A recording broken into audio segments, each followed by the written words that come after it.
নমস্কার বন্ধুরা, welcome to আপার্নার kitchen. নিয়ে চলে এলাম নতুন আর একটা রেসিপি।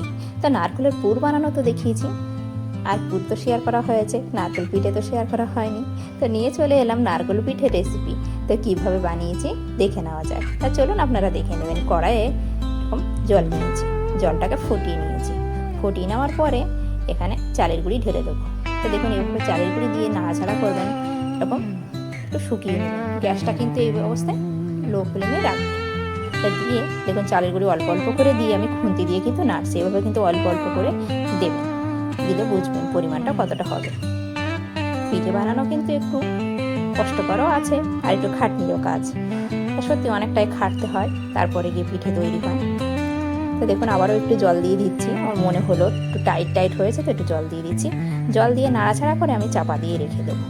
তো এই অবস্থায় একটু ঠান্ডা হলে মানে পিঠেগুলো বানানো যাবে না, কিন্তু হাত পুড়ে যাবে। এই অবস্থায় দেখুন গরম লাগছে আমার হাতে, তো এরকম ছাড়িয়ে নিয়ে আমি চাপা দিয়ে রেখে দেবো। ঠান্ডা হলে পিঠে বানাবো। তো নারকেল পিঠে এইভাবে বানাবো। তো দেখুন ঠান্ডা হয়ে গেছে, এবার নামিয়ে নিয়েছি। এরকম থালা একটু গরম ভাব থাকলে ভালো হয়, একদম ঠান্ডা করে নেবেন না, মানে যেরকম গরমটা আপনার হাতে নিতে পারবে সেই অবস্থায় এরকম থালার আকারে নিয়ে আমি ভালো করে চটকে নেবো। তো দেখুন ভালো করে আমি ম্যাশ করে নিচ্ছি। মনে হচ্ছে না ছানা, কিন্তু ছানা নয়, এটা চালের গুঁড়ি। আর এখানে কিন্তু আমি ময়দা মিক্স করিনি, সবটাই চালের গুঁড়ি ব্যবহার করেছি। তো দেখুন লেচি কেটে নিয়ে এরকম নারকেলের পুর দিয়ে আমি পিঠেগুলো বানিয়ে নেবো।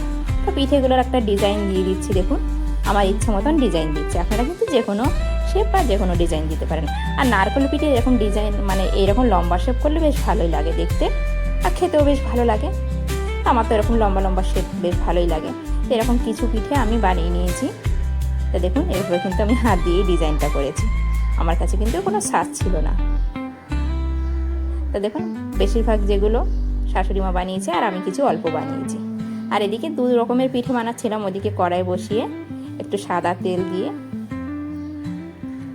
বানাচ্ছিলাম মানে কড়াই পিঠে। এই রেসিপিটা তো আপনাদেরকে শেয়ার করেছি। আর এই পিঠেটা কিন্তু ঝোলা গুড় দিয়ে খেতে বেশ ভালো লাগে।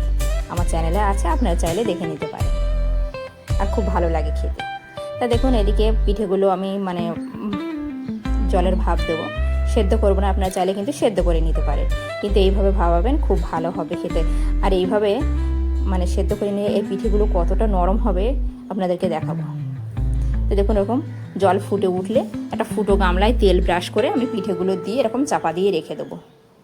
তো আমি 15 মিনিট এরকম সেদ্ধ করে নিয়ে এরকম বন্ধ করে দিয়েছিলাম। তো দেখুন পিঠেগুলো কিন্তু সেদ্ধ হয়ে গেছে। এবার দেখে একটু নামিয়ে নেবো।